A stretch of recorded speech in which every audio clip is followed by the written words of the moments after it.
이제 앞에는 저희가 페인터 투 랜드스케이핑 주로 특허를 분류하는 문제에 대해서 주로 다뤘으면 이제 뒤에는 새로운 연구 주제 중에 하나인 사이테이션 레코멘데이션 주제로 발표를 할 예정입니다. 보시면 알겠지만 비교적 다 최근에 나온 저희 연구실 논문이고 아직 진행되고 있는 연구들이라 뭐 앞에 연구 주제도 뭐 아직 데이터셋을 좀 더 많이 실험을 해서 저희가 좀 더 밸리데이션을 진행해야 될 것 같고요. 뭐 그런 부분들이 있어서 그냥 튜토리얼 세션으로 이런 가능성에 대해서라고 생각하시면 되고요. 아직 조금 더 완벽한 결과를 내려면 저희가 추가 연구를 진행을 할 예정에 있습니다. 그 다음에 마지막 그 특허 분석 주제 중에 하나는 사이테이션 레코멘데이션이라는 주제인데요.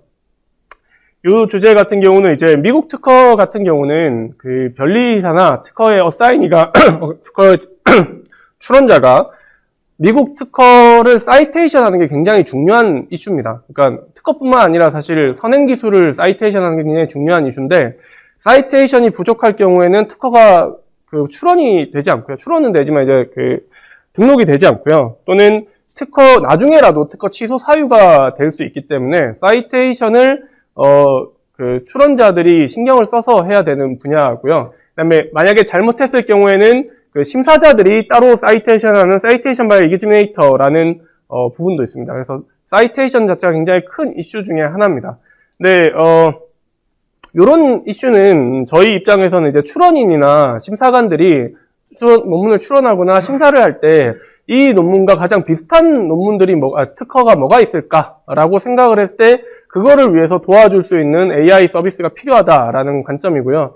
앞에서 저희가 얘기했던 클래시피케이션이나 임베딩 기법을 사용하면 뭐 이제 임베딩 기법을 사용해서 코사인 시밀러리티를 구한다거나 해서 조금 더 간단하게 쓸 수 있지만 특허 데이터셋 자체가 굉장히 많기 때문에 이 문제는 약간 인포메이션 리트라이벌, 그러니까 검색 이슈로 좀 다룰 수 있는 부분들이 있습니다. 그래서 저희가 앞에 썼던 기법들이나 이런 것들을 좀 활용할 수 있을 거고요.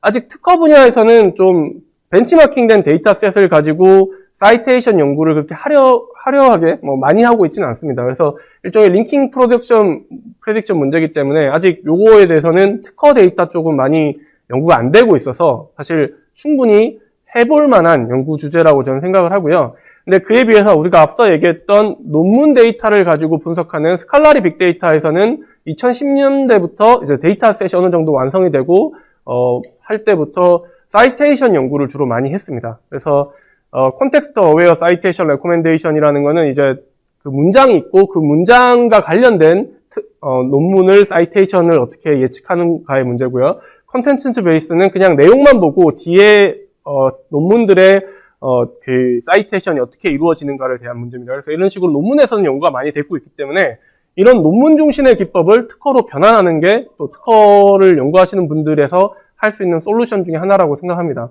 그 중에서 저희가 뭐 이건 저희 연구는 아니고 소개해 드릴 만한 연구는 이제 LNAI 팀에서 LNAI는 앞서서 얘기 드렸지만 데이터 이런 특허 데이터 논문 데이터만 전문적으로 하는 LNAI 스칼라 팀이 있기 때문에 이 팀에서 만든 콘텐츠 베이스드 사이테이션 레코멘데이션이라는 논문이고 2018년에 미국에서 열린 NAACL에 발표된 논문입니다. 논문은 되게 간단해서 쉽게 이해를 하실 수 있을 건데요. 일단은 이 논문은 크게 두 가지로 나눕니다. 하나는 우리가 커리를 하고 싶은, 우리가 이제 사이테이션 알고 싶은 논문이 있고, 그 다음에 다른 논문들이, 이제 그 사이테이션이 된 논문들이 이렇게 있습니다. 그래서 어떤 이 논문 자체를 어떤 임베딩 공간에 먼저 뿌려주게 되고요. 이 뿌리는 방법은 뭐 다양한 걸 쓸 수가 있겠죠. 저희가 만드는 임베딩 기법을 쓸 수도 있고, 아니면 앞에서 얘기했던 닥투백을 쓸 수도 있고, 이 논문에서는 닥투백을 쓴 걸로 알고 있습니다.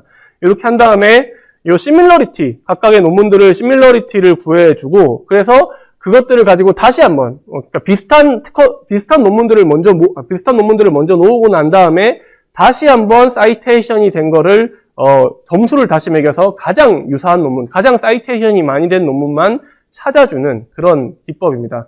이게 논문에서 이 문제가 왜 어렵냐면, 여기서 비교를 하는 단계에서요, 이게 각각의 논문들을 전부 다 비교를 해야 되는 이슈가 있습니다. 그러니까 계산량이 엄청나게 늘어나겠죠. 이건 특허도 역시 마찬가지로 있습니다. 그러다 보니까 이런 것들을 해결해야 되는 이슈가 있고, 또 특허는 논문에 비해서 조금 더 어려운 게 뭐가 있냐면, 특허는 그래도 약간 데이터들이 좀 더 정형화되어 있습니다. 좀 더 DB가 잘 돼 있는데, 논문은 그렇게 좀 DB가 안 돼 있는 부분들이 많기 때문에 그렇게 사용할 수 있는 비블리오그래픽 정보가 정확하지가 않습니다. 그래서 이 팀에서 한 거는 텍스트와 그 abstract 정보만을 가지고 이제 요걸 해보자라는 걸 했고요.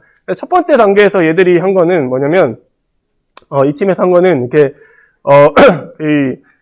각각의 논문들에 대해서 요런 점수를 매기는데, 처음에 웨이트 벡터를 이제 랜덤하게 만들고, 요건 이제 디렉션 벡터라고 해서 어디로 가는가 하는 거고, 요건 이제 스칼라 값으로 해서 어디로 가는가죠. 요건 이제 방향이고, 요거는 이제 거리고 방향을 나타내는 요 두 개의 웨이트 값들을 타이틀에 있는 단어별로 만들어냅니다. 단어별로 만들어내서 그걸 FD라고 하고요. FD라고 하고, 그리고 하나의 논문에서는 그 타이틀에 있는 것들을 모두 다 더해주고요. 그 다음에 람다라는 값을 이제 그 파라미터별로 설정해주고, 그 다음에 앱스트랙에 있는 모든 글자를 또 더해서 이 모든 값을 더한 값을 하나의 논문에 대한 ED라고 표현합니다. 그러니까 이 값이 뭐 랜덤하게 먼저 다 생성을 하는 거죠. 랜덤하게 이 값을 이제 먼저 생성을 한 다음에 요거를 하나의 문서에 대한 정보라고 보고, 사이테이션이 돼 있는 정보에 대한 코사인 시밀러리티가 사이테이션이 돼 있지 않는 코사인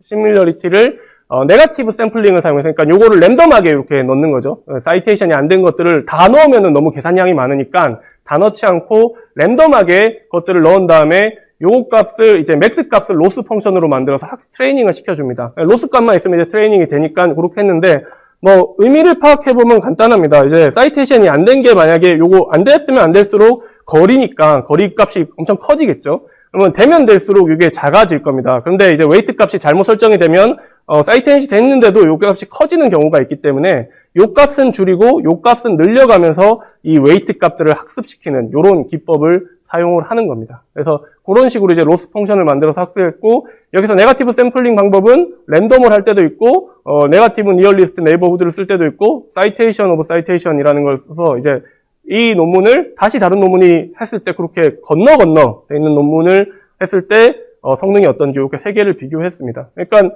논문이라고 하지만 사이테이션과 타이틀만 썼기 때문에 사실 특허에 그대로 적용시킬 수 있는 방법이죠. 그리고 이렇게 해서 먼저 웨이트 값들을 다 학습을 시키고, 이렇게 되면 하나의 문서에 대한 이제 요 ED 값이 구해지기 때문에 요 값을 가지고 다시 리랭킹을 시켜줍니다. 여기서는 이제 하이퍼 파라미터가 들어가게 되는데요. 몇 개의 논문을 볼 거냐, 가까운 거 4개를 볼 거냐, 10개를 볼 거냐, 100개를 볼 거냐, 요 하이퍼 파라미터를 정해주고, 그래서 그 100개의 논문, 10개의 논문에 대해서 리랭킹을 시켜줍니다. 그래서 기존에 우리가 커리하고 싶은 논문이랑 우리가 사이테이션을 알고 싶은 논문이랑 다른 논문들이 시밀러리티가 얼마인지의 값을 이렇게 해주는데요. 이것도 이제 비교적 간단합니다.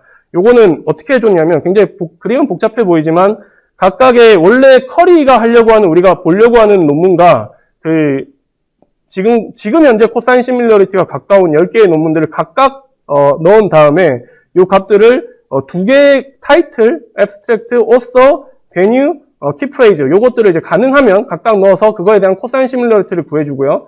그 다음에 사이테이션의 개수, 그 다음에 문서, 타이틀에 있는 단어들이 얼마나 유사한 게 많은가, 뭐, 요런 것들을 이제 한 다음에 앞서서 만든, 맨 마지막에 만든 요 공식까지 이제 요 공식까지 넣어줘가지고 다 콩캣을 시켜주고요. 그 다음에 엘리게이트 두 개의 덴스넷을 올려줘서 최종적으로 시그모이드 값을 구합니다. 그럼 요 시그모이드 값이 이 하나의 2개의 문서 간의 유사성이라는 거죠. 단순히 코사인 시밀러리티로 하는 게 아니라 모델을 복잡하게 만들어서 시밀러리티를 구하게 되고요.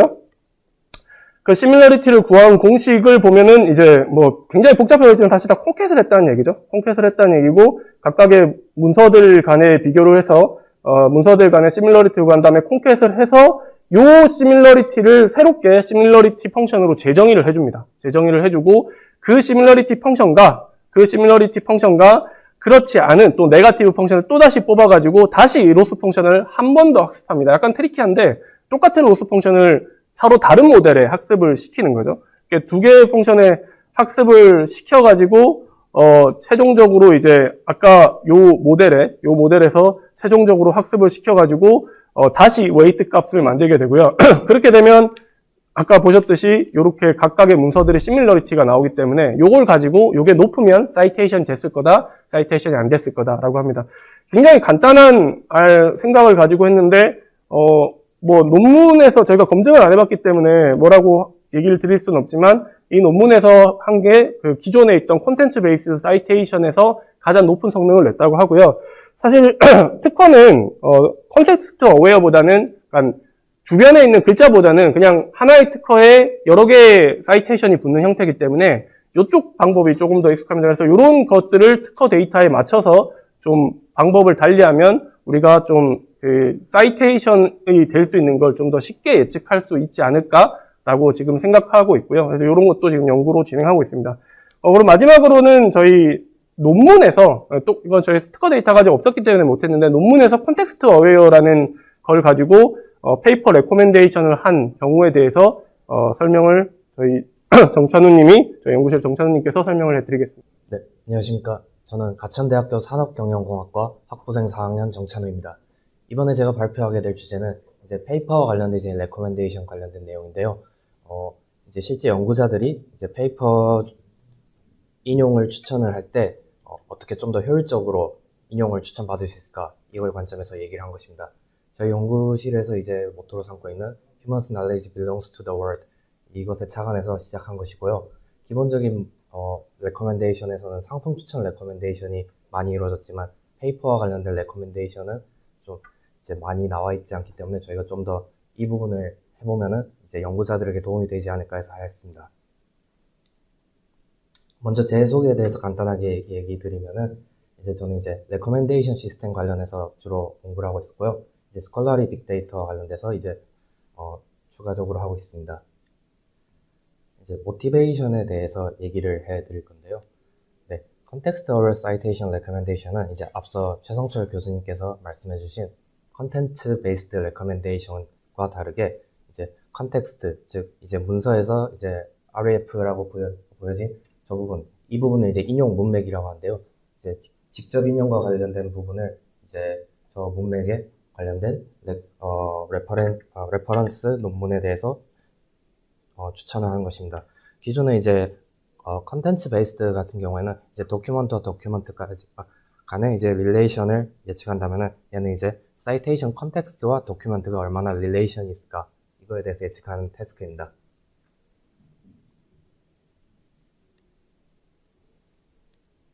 네, Context Aware Citation Recommendation의 이제 기존의 모델들을 보면은 이제 위에 상단에 보이는 Context Aware Citation Recommendation, 이 논문으로부터 시작되었습니다. 이 논문에서 이제 주요적인 특징으로는 이제 글로벌 컨텍스트와 로컬 컨텍스트로 나눠진 것을 볼 수 있는데요.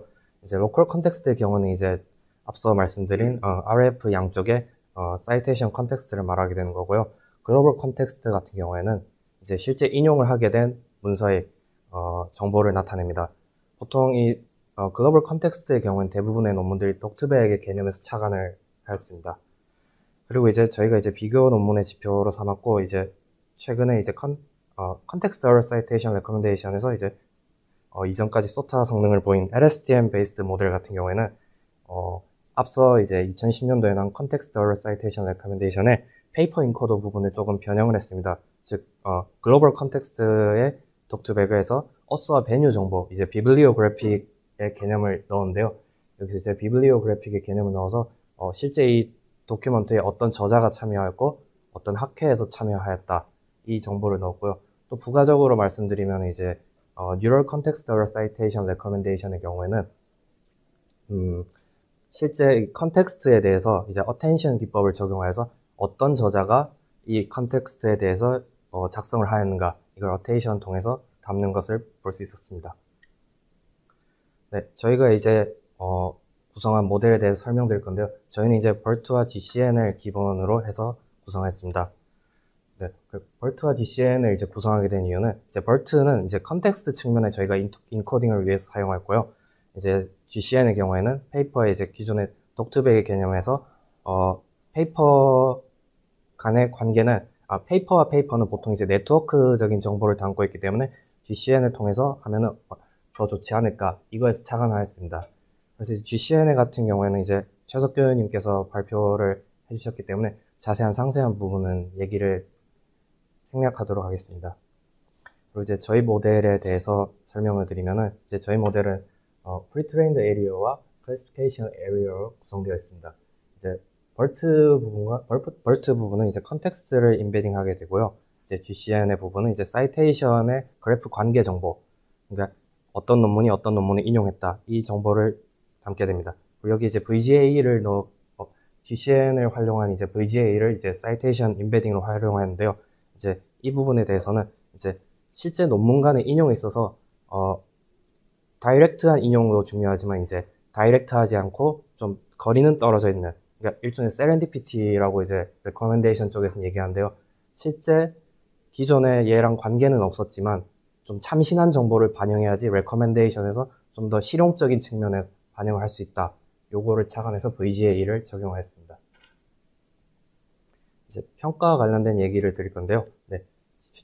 평가는 이제 저희가 비교 지표로 MAP, MRR, 리콜 K로 했습니다. MAP 같은 경우에는 이제 실제 그 컨텍스트에서 인용된 라벨들이 어떤 포지셔닝 위치를 나타내는 것이고요. MRR 같은 경우에는 리콜을 했을 때 실제 인용한 그 RF를 예측하였을 때 이 RF 중에서 가장 상단에 있는 가장 그 포지셔닝이 높은 레커멘데이션이 실제 랭크 1에 얼마나 가깝게 위치하고 있는가. 즉 이제 저희가 이제 검색 같은 것을 할 때 보면은 키워드를 검색했을 때 나와 실제 얼마나 밀접한 것이 상단에 있는가, 이게 가장 중요하기 때문에 이제 MRR 지표도 반영하였습니다. 이제 실험 데이터셋 같은 경우에는 AAN과 Full Text Peer Read로 하는데요. AAN 같은 경우에는 이제 제너럴하게 Context Aware Citation Recommendation에서 주로 사용하는 데이터셋이고요. Full Text Peer Read 같은 경우는 저희가 이제 추가적으로 구성하여서 한 데이터셋입니다. 이 데이터셋 관련돼서 이제 부가적으로 이제 넘어가기 전에 얘기 드리면은 이 Context Aware Citation Recommendation의 경우에는 아직 표준화된 데이터셋이 명확하게 없습니다. 그래서 이제 논문마다 각각의 데이터셋이 다르게 있고, 저희가 이제 논문들을 보는데 데이터셋이 공개가 되지 않는 것이 좀 많습니다. 그래서 이제 직접 논문에서 파싱을 하시거나 아니면은 크롤링을 해서 구성을 해야 되는데요. 이 데이터셋의 양의 차이는 존재하지만 대부분의 논문들이 보면은 특정 연도를 기준으로 끊습니다. 그래서 보면 저희도 이제 다른 논문들이 이제 제너럴하게 한 연도를 따라서 했고요. AANA 같은 경우에는 이제 2015년까지 데이터를 가져온 다음에 2012년까지 트레인을 하고 2012년에 트레인을 바탕으로 2013년에 테스트를 진행하였습니다. 그리고 저희가 구성한 풀텍스트 피어리드 같은 경우에는 2016년에 데이터까지를 트레인으로 했고요. 2017년에 테스트를 진행하였습니다. 네, 실제 이제 결과인데요. 이제 대부분 이제 요새 NLP에서 트렌드인 이제 BERT가 확실히 성능이 높게 나오고, 저희가 부가적으로 한 GCN을 통해서 성능이 조금 더 개선이 된 것을 볼 수 있습니다. 이제 애플리케이션 관점에서 얘기를 드릴 건데요. 아무래도 이 레커멘데이션이라는 거는 실제 애플리케이션 단에서를 고려하고 적용되기 때문에 저희 또한 실제 이런 걸 검토했고요. 저희가 이제 Contextual Citation Recommendation 애플리케이션 관점에서 주요적으로 바라본 거는, 학습을 할 때는 RF 양쪽의 문맥을 다 같이 학습을 합니다. 대부분의 논문들이 다 그렇고요. 그렇지만 실제 이제 사용자가 텍스트를 입력을 한다라고 감안을 하면은 RF 앞쪽의 텍스트를 주로 입력을 하고, 그 뒤에 이제 내가 이제 어떤 문장에 대해서 레커멘데이션을 해줘 라는 것을 나타내기 때문에 저희 또한 이제 왼쪽의 싱글 문맥을 통해서 이제 레커멘데이션의 성능이 얼마나 보여질 것인가를 봤고요. 왼쪽 싱글을 했을 때는 기본적으로 성능이 낮아집니다. 네. 양쪽의 문맥을 고려하지 않았기 때문에 그런 것을 보이고요. 그렇지만 이제 GCN을 통해서 네트워크 관계, 페이퍼 인코더에서 링크 관계를 통해서 좀 성능을 개선을 한 것을 볼 수 있었습니다. 그리고 이제 실제 example에 대해서 얘기를 드리면은, 여기서 이제 머신 트랜슬레이션 이제 이밸류에이션 관련된 논문을 하나를 예시로 발췌를 했었습니다. 그래서 보면은 저희가 비교 지표로 삼은 LSTM 베이스드 모델은 여기에서 탑 3에 실제 인용한 논문이 랭크가 되지 않은 것을 볼 수 있었고요. 벌트랑 벌트 GCN은 둘 다 실제 인용한 논문을 이제 탑 3 랭크에 포지셔닝 하는 것을 볼 수 있습니다. 그렇지만 이제 저희가 이제 GCN을 추가적으로 적용을 통해서 랭크 1, 그러니까 릴레이션이 좀 더 높다, 그러니까 포지셔닝 정보를 좀 더 높일 수 있었는데요. 이제 실제 인용 관계를 고려한 것을 통해서 MRR 관점에서 성능을 높일 수 있는 것으로 볼 수 있었습니다. 네, 이제 결과에 대해서 말씀드리면 이제 BERT 적용을 통해서 기존에 이제 컨텍스트 측면에 이제 인코딩 성능을 향상을 하였고요. 그렇지만 이제 GCN을 페이퍼 인코드에 적용을 하게 되면은 이제 순위 정보 같은 실제 상단에 이제 라벨을 랭크 포지셔닝을 올릴 수 있는 성능을 볼 수 있다는 것을 알 수 있습니다. 네, 컨클루전에 대해서 얘기를 드리면은 이제 저희가 이제 추가적으로 하게 될 것에 대해 얘기를 드리면은 이제 네트워크 같은 경우에는 계산량이 증가함에 따라서 네트워크의 크기가 늘어남에 따라서 이제 계산량이 복잡해지는 문제가 있습니다. 이것과 관련해 가지고 이제 서브그래프 단위로 학습을 이제 GCN을 하는 논문이 있더라고요.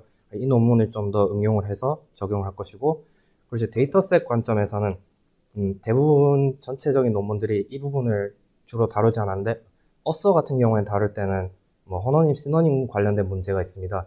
그래서 어서를 쓰게 되면은 이제 영문 같은 경우에는 기븐이랑 미들네임을 축약을 하는 경우가 있거나 뭐 기븐은 살리고 미들은 축약을 하는 경우가 있습니다. 뭐 밑에 예시를 보시게 되면 이제 존 F 케네디 대통령을 얘기하는 건데요. 위키피디아에서도 다 표현이 제각각입니다. 근데 정확하게 이것이 그러니까 저희가 이제 크롤링을 하게 되면은 어느 것이 그러니까 존 피츠제럴드 케네디가 실제 존 F 케네디다 이거를 맞추기가 힘듭니다. 왜냐하면 JF 케네디라고 돼 있는 사람 중에 존 피츠제럴드 케네디가 아니라 뭐 존 프랭크 케네디 이런 사람도 있을 수도 있고요. 그래서 이 축약된 관계에 대해서 데이터셋에서 뭐 허너님, 시너님 문제가 있는데 이 부분은 추가로 해결할 필요가 있습니다. 그리고 학회 또한 축약을 하는 경우가 있고 축약을 하지 않는 경우가 있고 한데요. 이런 부분에 이제 데이터셋에서 다뤄지고 있지 않기 때문에 이 허너님, 시너님 관계를 데이터셋에서 다루는 것을 한다면은 네, 좀 더 성능을 높이는 데 도움이 될 거라 생각합니다.